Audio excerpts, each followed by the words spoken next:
नमस्कार साथियों। आज भक्तिकालीन काव्यधारा की प्रमुख प्रवृत्तियों पर यह मेरा दूसरा व्याख्यान है। वैसे भक्तिकाल पे यह तीसरा व्याख्यान है और चूंकि पिछले व्याख्यान में ज्ञान मार्गी शाखा के संत कवियों की काव्य प्रवृत्तियों पर हम लोगों ने बातचीत की, तो क्यों ना आज हम ज्ञान मार्गी शाखा के ही सूफी काव्यधारा यानी निर्गुण भक्ति की दूसरी शाखा पर बात कर लेते हैं। साथियों, आचार्य रामचंद्र शुक्ल ने इसे प्रेम मार्गी शाखा के रूप में संज्ञापित किया। संत कवियों ने जहां एक और सर्वसाधारण के लिए भक्ति के साधारण मार्ग की यानी सहज मार्ग की, सहज प्रेम, सहज भक्ति और सहज मार्ग की प्रतिष्ठा की, वहीं दूसरी ओर ज्ञान मार्गी शाखा की ही माफ कीजिएगा, निर्गुण भक्ति की प्रेम मार्गी शाखा यानी सूफी फकीरों ने हिंदू मुस्लिम एकता को भी संज्ञापित करने के लिए और संगठित करने के लिए और एकता को बढ़ाने के लिए पूरा प्रयास किया। इस कार्य में संत कवियों की तुलना में सूफी कवियों को अधिक सफलता मिली, मैंने आशा से उम्मीद से अधिक सफलता मिली। अब आप ये देखें कि सूफी फकीर, वहाँ मैं संत कवि कह रही थी ज्ञान मार्गी शाखा में, और यहाँ हम लोग प्रेम मार्गी शाखा में सूफी फकीर कहेंगे कवियों को। तो सूफी फकीर दोनों संस्कृतियों के सुंदर सामंजस्य के पक्षधर थे। हाँ, उनके साहित्य की आत्मा विशुद्ध रूप से भारतीय थी, हालांकि वे मुसलमान कवि थे। गौरतलब बात यह है कि वे सभी, चाहे मलिक मोहम्मद जायसी हों, चाहे मंझन हों, कुतुबन हों, तमाम कवि जो हैं वे सभी मुसलमान कवि थे, फिर भी उनके साहित्य की आत्मा विशुद्ध रूप से भारतीय है। ठीक है, इसमें प्रेम और धर्म की तमाम बाहरी साधना भी घुल मिल गई है सूफी साधना में। तो हम सूफी फकीरों की आज बात करेंगे और उनके द्वारा संज्ञापित प्रेम मार्गी शाखा की काव्य प्रवृत्तियों पर बात करेंगे। चलिए, तो साथियों, सूफी मत इस्लाम धर्म की एक उदार शाखा है। उदार जब मैं कह रही हूं तो ब्रॉड माइंडेड, ठीक, बड़े दिल और बड़े दिमाग से, खुले दिमाग से। तो इसका उदय इस्लाम के अस्तित्व के आने के बाद ही हुआ और सूफियों के 4 संप्रदाय भारत में मिलते हैं। मैं बता सकती हूँ, चिश्ती संप्रदाय, सोहरावर्दी संप्रदाय, कादरी संप्रदाय और नक्शबंदी संप्रदाय। इन सूफी संतों के ऊंचे विचार, सादा जीवन और व्यापक प्रेम के तत्वों ने भारतीय जनजीवन को बहुत आकृष्ट किया। भारतीय जनजीवन वो जहाँ पर हिंदू प्रमुख रूप से विराज रहे हैं, हिंदू बहुमत संख्या में हैं, उनको सूफियों की ये चारों संप्रदाय जो है इन्होंने बहुत आकर्षित किया। आकर्षित इसी वजह से किया होगा क्योंकि वो बड़े ब्रॉड माइंडेड थे, ऊंचे विचार लेकर आए थे और बड़े सादा जीवन और प्रेम के विराट रूप को दरअसल संज्ञापित कर रहे थे। तो चलिए इस पर बात कर ली जाए। सूफियों ने अनहलक अर्थात मैं ही ब्रह्म हूं, अहम ब्रह्मास्मि, है ना, सो अहम, जो वो है वही मैं हूं। तो यही तो लगभग हमारे संत कवियों ने भी स्थापना की है अद्वैतवाद की, है ना। ईश्वर एक है, एकेश्वरवाद की स्थापना की। वह उसकी 2 रूप हो ही नहीं सकते, भिन्न भिन्न और विविध रूपों से उसे पाया नहीं जा सकता। यहाँ भी ब्रह्म को लेकर इनकी धारणा भी लगभग हमारे ज्ञान मार्गी शाखा के संत कवियों जैसी ही थी। ठीक यही बात भारत के अद्वैतवादी जो अहम ब्रह्मास्मि और मैं ही ब्रह्म हूँ, सो अहम, है ना, मैं वही हूँ। तो ये दार्शनिक आधार के कारण भी सूफी संतों ने दरअसल भारतीय भक्ति आंदोलन में अपनी भूमिका, अपनी विराट भूमिका निभाई। साथियों, हिंदी के निर्गुण प्रेमाश्रयी शाखा या प्रेम मार्गी शाखा सूफी काव्यधारा ने भक्तिकालीन काव्य को प्रेम दर्शन की नई दृष्टि दी। जब मैं ये कह रही हूं तो इसको विस्तार से आपको समझाती हूं। इन कवियों का ध्यान मानव जीवन के सर्वांग विकास पर था। ठीक है। मतलब सूफियों की मान्यता यह थी कि मनुष्य हृदय की अपनी छोटी छोटी भिन्नता को, क्षुद्रता को, स्वार्थ को प्रेम से ही हटा सकता है। अपने छोटे छोटे निहितार्थ को, स्वार्थ को और छोटी छोटी सोच को प्रेम से ही हटा सकता है। मानुष प्रेम भयो बैकुंठी, ना ही तो कहा क्षार एक मुठी। ये जो मनुष्य का शरीर है ना, ये प्रेम की वजह से ही बैकुंठी है, कुंठा रहित हो जाना। ना ही तो कहा, नहीं तो है क्या ये शरीर? क्षार एक मुट्ठी, एक मुट्ठी राख भर ही तो है, एक मुट्ठी मिट्टी भर ही तो है। तो इस धारा के सभी मुसलमान सूफी कवियों ने तमाम धार्मिक संकीर्णताओं को और छोटे मोटे भेदभाव को, छोटी छोटी सोच को, स्वार्थ को, निहितार्थ को नामो निशान से हटाने की पूरी कोशिश की, पूरा प्रयास किया।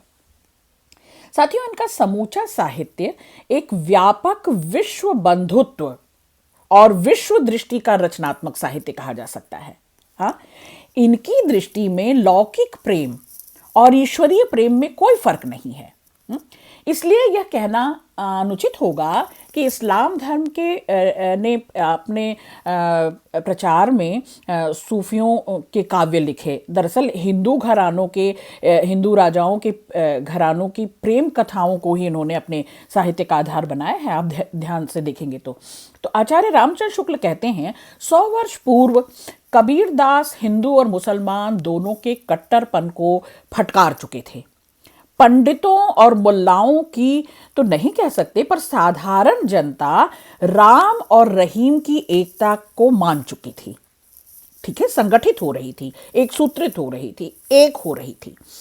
साधुओं और फकीरों को दोनों दीन यानी दोनों धर्म के लोग आदर और मान की दृष्टि से देखने लगे थे।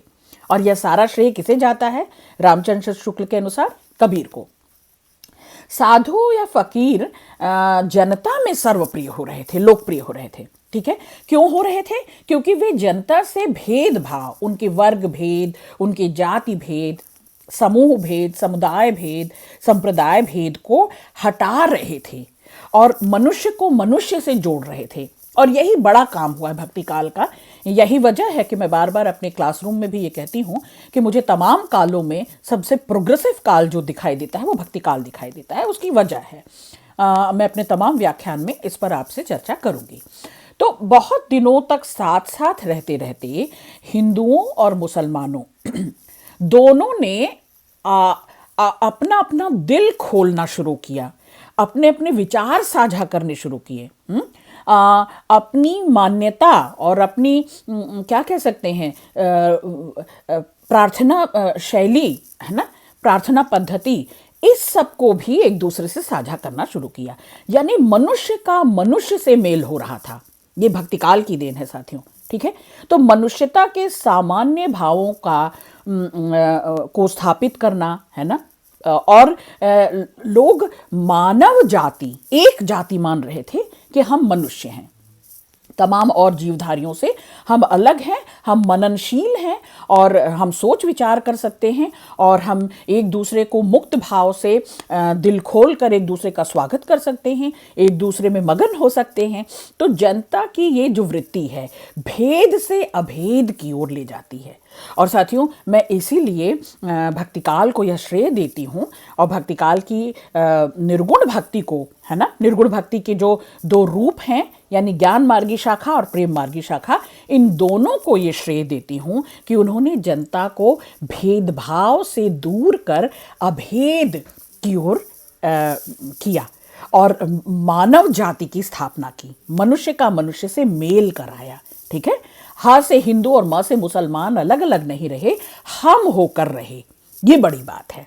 तो मुसलमान हिंदुओं की राम कहानी सुनने को तैयार था और हिंदू मुसलमान के दास्तान हमजा, एक दूसरे से एक्सेप्टेंस, एक दूसरे की स्वीकारोक्ति, है ना, निषेध, खंडन, विरोध, विद्रोह छोड़कर एक दूसरे को स्वीकार कर रहे थे। और यह बड़ी बात है।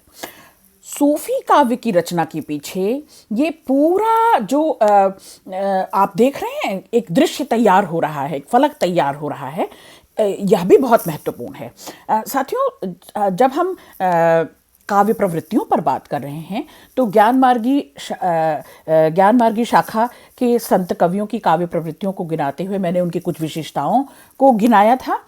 यहाँ भी हम सूफी काव्य की कुछ विशेषताओं को ज़रूर गिनाएंगे और उन्हीं बिंदुओं को हाईलाइट करते हुए आप इनकी काव्य प्रवृत्तियों की और इनकी विशेषताओं को अपनी परीक्षा में लिखेंगे। चलिए, कुछ मोटी मोटी बातों पर ज़रूर बात होनी चाहिए, जैसे कि सूफी साहित्य में या प्रेम मार्गी शाखा में सबसे बड़ी बात जो होती है और जो आपके जानने के लायक है वो है सांस्कृतिक समन्वय हो रहा है। सांस्कृतिक समन्वय जब कह रही हूं, दो भिन्न भिन्न संस्कृतियां मिल रही हैं, मनुष्य का मनुष्य से मेल हो रहा है, ये बड़ी बात है। लव इज गॉड जब कह रहे हैं, प्रेम सर्वोच्च है और प्रेम बैकुंठी बनाता है, वरना ये मनुष्य का शरीर क्या है, मनुष्य की जात क्या है। तो दरअसल भेदभाव मिट रहे हैं हर वर्ग से, हर जाति से, और मनुष्य का मनुष्य से जो भेदभाव हट रहा है तो दोनों संस्कृतियों का समन्वय हो रहा है, मिलान हो रहा है। ठीक इसी तरह हमारे जीवन मूल्य थोड़े बदले, जीवन मूल्यों में व्यावहारिकता या क्या कह सकते हैं सांसारिकता को सरका के अलग करके प्रेम की प्रस्तावना रखी गई। ये दूसरा महत्वपूर्ण पॉइंट है। ऐसे ही तमाम लोक प्रथाओं को सिंबॉलिक रूप से, लोक प्रथाएं तो प्रचलन में थी, लोग सुनते सुनाते थे, तो लोक प्रथाओं को फिर से प्रतीकात्मक रूप में उनका रूपांतरण किया सभी मुसलमान कवियों ने, सभी सूफी फकीरों ने। जहां मैं वहां ज्ञानमार्गी शाखा में बार बार संत कवि कह रही थी, अब हम यहाँ प्रेम मार्गी शाखा में सूफी फकीर कहेंगे। ठीक है, सूफी फकीरों ने दरअसल हिंदू राजघरानों की प्रेम कथाओं को, जो लोक गाथा और लोक कथाओं में विद्यमान थी, उसको दरअसल प्रतीकात्मक रूप देकर उसका रूपांतरण अपनी रचनाओं में किया और ज़्यादा से ज़्यादा उसका प्रचलन कराया, उसे लोकप्रिय कराया। तो एक तरह से ये उनका बड़ा योगदान है सूफी संतों का, सूफी फकीरों का। अच्छा, निर्गुण ईश्वर में विश्वास दोनों करते हैं। क्यों भाई? क्योंकि निर्गुण भक्ति के तहत ही तो ये दोनों शाखाएं आई, ज्ञान मार्गी शाखा, प्रेम मार्गी शाखा। तो जैसे वहां मैंने संत कवियों की काव्य प्रवृत्ति की सबसे बड़ी खूबी बताई थी कि निर्गुण ईश्वर में विश्वास। दशरथ पुत्र राम नहीं है उनके राम, है ना। तो निर्गुण ईश्वर जो गुणों से परे है, जिसको गुणों और रूप आकार में बांधा नहीं जा सकता, आपको पिछले व्याख्यान में समझाया है मैंने। तो इन सूफी फकीरों ने भी ईश्वर के निराकार रूप को, ठीक है, जो न जन्म लेता है न मृत्यु को प्राप्त होता है, उसको जो प्रेम है वो न जन्म लेता है न मृत्यु को प्राप्त होता है, वो विचार है ना, और प्रेम कभी खत्म नहीं होता। तो उसको ईश्वर स्वरूप माना और उसी के निराकार रूप को दरअसल सर्वोच्च माना। तो और जैसे वहाँ संतों ने सतगुरु के महत्व को स्थापित किया था, आप याद कीजिए, आपको पिछले व्याख्यान में मैंने समझाया है। यहाँ पर हमारे सूफी फकीरों ने पीर की महत्ता को प्रतिपादित किया। वहाँ संत कवियों ने सतगुरु के महत्व को प्रतिपादित किया था और यहाँ हमारे सूफी फकीरों ने पीर के महत्व को, पीर पैगंबर, है ना। तो जब ईश्वर की स्तुति करते हैं और उसके तुरंत बाद पीर पैगंबर की स्तुति करते हैं, वहां भी ईश्वर की स्तुति होती है और ईश्वर के बाद सदगुरु के महत्व को प्रतिपादित किया गया है। ध्यान कीजिए। तो चलिए, प्रकृति कैसी है? प्रकृति रागात्मक है, लगाव देती है। जो भी चीज अलगाए वह निर्गुण भक्ति नहीं है, लगाव है निर्गुण भक्ति। तो लगाव, अपनापन, राग, प्रेम, जुड़ाव, यह सब कुछ, चाहे वो ज्ञान मार्गी शाखा है या प्रेम मार्गी शाखा है, दोनों ने प्रकृति के रागात्मक चित्रण को स्थापित किया है। और विरह की, वहाँ विरह शुरू हो गया था। आपको प्रेम के सहज रूप के बारे में मैंने बताया था, आपको यह भी बताया था कि आत्मा जो है विरहिण के रूप में है, विरहिणी है, और वह 84 लाख योनियों में बार बार भटकती है अपने प्रियतम को पाने के लिए। कहाँ? संत काव्य में, ज्ञान मार्गी शाखा की काव्य प्रवृत्तियों में मैंने आपको यह समझाया था। यहाँ मैं यह बताना चाहती हूँ कि वह जो वियोग की स्थिति है, विरह की स्थिति है, उसका बहुत अतिशयोक्तिपूर्ण वर्णन भी हुआ है। ठीक है। यानी अतिशयोक्तिपूर्ण जब कहते हो तो मतलब बढ़ा चढ़ाकर। वियोग जो है वो किस तरह से सालता है, किस तरह से कष्ट देता है। और जो साधक है यहाँ दरअसल वो प्रेमी है। संत कवियों में जो साधक है वह किसकी साधना करता है? वो बहुरिया बनकर, वह पत्नी बनकर किसकी साधना करता है? परम पुरुष की। अक्षय पुरुष एक पेड़ है, निरंजन वाकी डार, याद करो। तो वह परम पुरुष जो है वो भरतार है वहां। लेकिन सूफी फकीरों ने एक नई कल्पना की, और यह कल्पना यह है कि जो यहाँ साधक है यानी जो बिछुड़ा हुआ है वह प्रियतम है, प्रेमी है। और ईश्वर कैसा है? प्रेमिका स्वरूप है। सूफी शायरियों में आप ध्यान करें तो लिंग बोध हट जाता है। तुम आते तो यह होता, तो आते यानी लिंग, पुल्लिंग स्त्रीलिंग का भेदभाव हट जाता है। और सूफी शायरी में आप देखेंगे कि जो स्त्री है वह ईश्वर स्वरूप है। स्त्री का सारा गुणगान, उसका सारा बखान, उसी को पाने की तलब में, उसी को पाने की बेचैनी में प्रेमी साधक के रूप में इधर उधर भटकता है। और किसको पाने की? संत कवियों ने भी यही कहा था कि साधक किसके लिए भटकता है? जीवात्मा किसके लिए भटकती है? परमात्मा के लिए। और यहां आप देखें सूफी साधना में, तो सूफी साधना में जो प्रेमी है वह भटक रहा है प्रियतमा के लिए। और वह प्रियतमा कौन है? वह परम तत्व, वह ईश्वर, लव इज गॉड। वही उसी प्रेम को पाने के लिए प्रेमी जो है लगातार भटक रहा है। तो चलिए अब आप कुछ सूफी काव्य की विशेषताओं पर भी चर्चा कर लें, बातचीत कर लें। सबसे नंबर 1 जो सबसे पहले आपको जानने की बात है वो यही है कि प्रेम कथाओं का वर्णन किया गया है। अब आप चाहें तो छोटे छोटे बिंदु बनाकर इसको विस्तार देंगे। ये प्रेम कथाएं कहाँ की हैं? अधिकांश सूफी फकीरों ने, क्योंकि सूफी फकीर जो थे वे मुसलमान थे, इन सब ने जो अपने काव्य को आधार बनाया, जो कहानियां चुनी हिंदू घरानों की, हिंदू घरानों के राजाओं की, चाहे वो मृगावती है, चित्रावती है, मधुमालती है, पद्मावती है, ये सभी हिंदू घरानों की स्त्रियां हैं, नारियां हैं। और इनकी कथाएं दरअसल इन हमारे सूफी फकीरों के काव्यों में वर्णित है।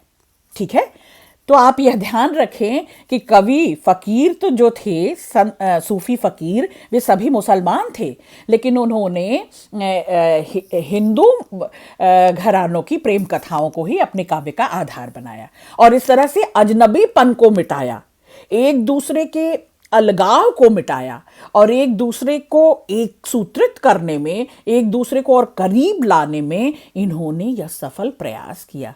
तो नंबर 1 पहली विशेषता आप जो बताएंगे वो यही बताएंगे कि हिंदू घरानों की प्रेम कथाओं को इन्होंने अपने काव्य का आधार बनाया। साथियों, ठीक इसी तरह से दूसरी विशेषता में आप यह कह सकते हैं कि हिंदू संस्कृति का चित्रण सबसे अधिक इन सूफी फकीरों ने ही किया है वे मुसलमान जाति से, लेकिन वही है जो मैं आपको विशेष तौर पर बताना चाहती हूं और जिस पर बार बार मैं फोकस्ड हूं कि वे हा से हिंदू और म से मुसलमान के भेदभाव को मिटा रहे थे, उस दूरी को पाटने की पूरी कोशिश कर रहे थे। तो मुसलमान होते हुए भी इन कवियों को हिंदू संस्कृति और धर्म का सामान्य परिचय, हिंदू धर्म के सिद्धांतों, उनके देवी देवता, उनका आचार व्यवहार है ना, उनका रहन सहन, संस्कृति, इन सब को अपने काव्य में यथा योग्य समावेश किया। हिंदू पात्रों में हिंदू आदर्शों की प्रतिष्ठा की है, यानी जितने भी उनके काव्य में हिंदू पात्र आ रहे हैं, हिंदू चरित्र आ रहे हैं, उनके आदर्श रूप को दिखाया बिना किसी भेदभाव के, बिना किसी ईर्ष्या द्वेष के। और यह सूफी फकीरों की सबसे बड़ी देन है। आप कह सकते हैं कि सूफी काव्यधारा या प्रेम मार्गी शाखा की ये सबसे बड़ी देन है। क्या? हिंदू संस्कृति को स्थापित करना, हिंदू घरानों की प्रेम कथाओं को स्थापित करना, अपने काव्य का आधार बनाना, और हिंदू के जो चरित्र और पात्र आते हैं उनके आदर्श रूप को स्थापित करना। चलिए, तीसरी विशेषता यदि आप कहेंगे तो लौकिक प्रेम, जो इस संसार में रहकर प्रेम नहीं कर सकता, वह ईश्वर से क्या प्रेम करेगा? पीर पैगंबर से क्या प्रेम करेगा? अल्लाह और खुदा को कैसे पाएगा? जो खुद ही को नहीं चाहता वह खुदा को नहीं पा सकता। तो यह जो विचारधारा है, दरअसल यह भी पूरी जनता में जागृति ला रही है, जनता में प्रेम की स्थापना कर रही है और प्रेम को सर्वोच्च बता रही है। ये सभी सूफी फकीरों ने धार्मिक सिद्धांतों का काव्यात्मक निरूपण किया। ठीक है, सूफी सिद्धांत के अनुसार लौकिक प्रेम के जरिए ही, यानी संसार में रहकर जो प्रेमी और प्रेमिका का मिलन होता है और जिस शैतान की कल्पना की जाती है कि वो विछोह करा देता है, वियोग करा देता है ना, हिंदी फिल्मों जैसा आप इसे इस तरह से रिलेट कर सकते हैं। हालांकि ये बड़ा चीप उदाहरण है, लेकिन आप इसे रिलेट कर सकते हैं इस तरह से कि हिंदी फिल्मों में जैसे नायक और नायिका के मिलन में विलन जो है वो अवरोध पहुंचाता है, रुकावट डालता है, यहां भी शैतान की कल्पना की गई है। ठीक है, कि जो संसार में रहकर प्रेमी और प्रेमिका एक दूसरे के संयोग से, एक दूसरे के परिचय से प्रेम उठता है, जगता है और फिर वे परिस्थितियों और शैतान के कारण अलग हो जाते हैं और एक दूसरे के लिए तड़पते हैं, बेचैन होते हैं। तो दरअसल इन कवियों ने लौकिक प्रेम के जरिए उस अलौकिक प्रेम को पाने की, उसकी प्राप्ति को संभव बताया। इसको फिर से समझा देती हूं थोड़ा और विस्तार में। सामाजिक मर्यादाओं का कोई अतिक्रमण नहीं किया गया, यानी समाज को, संस्कृति को, समुदाय के हितों को पूरी तरह से ध्यान में रखा गया। साधक आत्मा है, ठीक है, और आत्मा पुरुष रूप में है। सूफी फकीरों में आत्मा जो है वो पुरुष रूप में है, जबकि हमारे संत कवियों में आत्मा बहुरिया है और राम भरतार हैं। ईश्वर जो परम पुरुष है, जो अक्षय पुरुष है, जो अक्षय पेड़ है, वो क्या है? वो भरतार है, वो पुरुष स्वरूप है। यहाँ थोड़ा उलट है उसके। यहाँ क्या उलट है कि जो आत्मा है वह साधक है, वह पुरुष रूप में है और प्रियतमा परमात्मा को के प्रेम के वशीभूत होकर निरंतर तड़पता है, बेचैन रहता है, वियोग सहता है और उससे मिलन का प्रयास करता है। Got it? आप सबको ये बात समझ में आई? जैसे संत कवियों में यानी ज्ञान मार्गी शाखा में रहस्यवादी भावना थी, और मैंने आपको समझाया था जल में कुंभ, कुंभ में जल है, बाहर भीतर पानी। यहां भी रहस्यवादी भावना है। प्रेम मार्गी शाखा में भी रहस्यवादी, सूफी फकीरों ने भी रहस्यवादी भावना की स्थापना की है। इस विशेषता में आप विशेष रूप से कवि जो हैं वो निराकार, दोनों संत भी और सूफी भी निर्गुण और निराकार रूप के उपासक हैं। निराकार से प्रेम करते हैं, जबकि संत भक्ति करते हैं और सहज भक्ति करते हैं। यहां ये सभी सूफी फकीर अपने निराकार से प्रेम करते हैं और सच्चे अर्थों में रहस्यवादी हैं। इनके अनुसार यह संसार दरअसल उसका प्रतिबिंब है। बिंब प्रतिबिंब का भाव इन्होंने, इनके रहस्यवादी भावना में आप बिंब प्रतिबिंब को बता सकते हैं क्या, कि वह जो है वह नीचे की ओर मुख किए हुए, खुदा अल्लाह नीचे की ओर मुख किए हुए है और वह इतना सुंदर है, अद्वितीय सुंदर है। तो उसकी सुंदरता, ये इस सृष्टि में, इस जगत में, इस धरा पर जो कुछ सुंदर है वह दरअसल उसकी प्रतिछवि है। अब आप समझे, यानी कि उसी की परछाई पड़ रही है पृथ्वी पर। तो परब्रह्म की छाया है यह सृष्टि। जो कुछ सुंदर है, जो कुछ शोभन है, दरअसल वह उसकी परछाई भर है। और यह वहां सूफी काव्यधारा में, प्रेम मार्ग की शाखा में यही रहस्यवादी भावना, इसी के बारे में आप बताएंगे। मैंने कहा प्रेम की अतिशोक्ति है, मैंने कहा वियोग की अतिशोक्ति है। तो यहाँ की साधना पद्धति में या मसनवी शैली आप देखेंगे, जो सूफी साधना पद्धति है या प्रेम मार्गी साधना पद्धति है, यहाँ इन कवियों की साधना वस्तुतः विरह की साधना है। योग से बेहतर इन्होंने वियोग को बताया। योग जब कह रही हूं मतलब संयोग। मिलन से कहीं बेहतरीन है बिछोहा। यानी प्रेम की सारी परीक्षा, प्रेम कितना सफल हुआ, प्रेम की सफलता और सार्थकता बिछोह में है, वियोग में है। तो इन्होंने विरह की साधना पर विशेष बल दिया और उसे बहुत विशेष महत्व दिया बच्चों। तो आत्मा परमात्मा से बिछुड़कर लगातार उसके वियोग में तड़पती है और संसार का प्रत्येक पदार्थ दरअसल कण कण, हर क्षय जो है उसी की खोज में व्याकुल है, उसी को पाना चाहता है, बार बार पाना चाहता है ना। और जायसी तो यहाँ तक कहते हैं कि सूर्य उसके वियोग में तड़प रहा है, चंद्रमा पीला पड़ गया है, पृथ्वी खून के आंसू बहाती है, और इन्हीं उसकी वही आंसू जो हैं वो टेसू के लाल लाल फूलों में दिखाई देते हैं। मैंने कहा ना, बिंब प्रतिबिंब भाव, यानी ईश्वर इतना खूबसूरत है, इतना सुंदर है, अल्लाह खुदा अद्वितीय सुंदर है, और उसकी सुंदरता की ही परछाई जो कुछ भी सृष्टि में सुंदर है, इस लोक में सुंदर है, दरअसल उस परलोक का प्रतिबिंब भर है। ठीक है, तो जायसी इसका अतिशयोक्तिपूर्ण वर्णन करते हैं, और मैंने जैसा कि आपको बताया कि वियोग का अतिशयोक्तिपूर्ण वर्णन है, बिछोह का और विरह की साधना को अधिक महत्व इन्होंने दिया है। तो दरअसल इन्होंने बार बार ये कहा कि संयोग से बेहतर वियोग है। प्रेम की परीक्षा तो वियोग में ही होती है। प्रेम कितना सफल और सार्थक है ये बिछोहा से ही पता चलता है कि बिछोह के बाद भी पुनः मिलन की उत्कंठा है, बेचैनी है, फिर से मिलने की आस और प्यास है। अगर है तो यह प्रेम की पराकाष्ठा है। तो हमारे सूफी फकीरों ने प्रेम की पराकाष्ठा को दरअसल महत्व दिया है, तो इसे भी आप एक बिंदु के रूप में रखेंगे। तो आपने, जैसा कि मैंने एक उदाहरण स्वरूप ये सारा बताया कि ये सारा संसार जो है, ये सारी सृष्टि जो है, उस प्रियतमा, ईश्वर यहां प्रियतमा स्वरूप है, ध्यान रखिएगा। ठीक है, बिल्कुल उलट, संत कवियों के बिल्कुल उलट। वहां वह प्रियतम था ईश्वर, और आत्मा प्रियतमा थी। यहां पर आत्मा साधक है, आत्मा पुरुष रूप में है, और ईश्वर जो है वह प्रियतमा के रूप में है। भाषा की भी थोड़ी सी बात कर लेनी चाहिए। जब आप प्रेम मार्गी शाखा की काव्य प्रवृत्तियों पर बात कर रहे हैं, तो शैली जो है, स्टाइल मसनवी शैली है।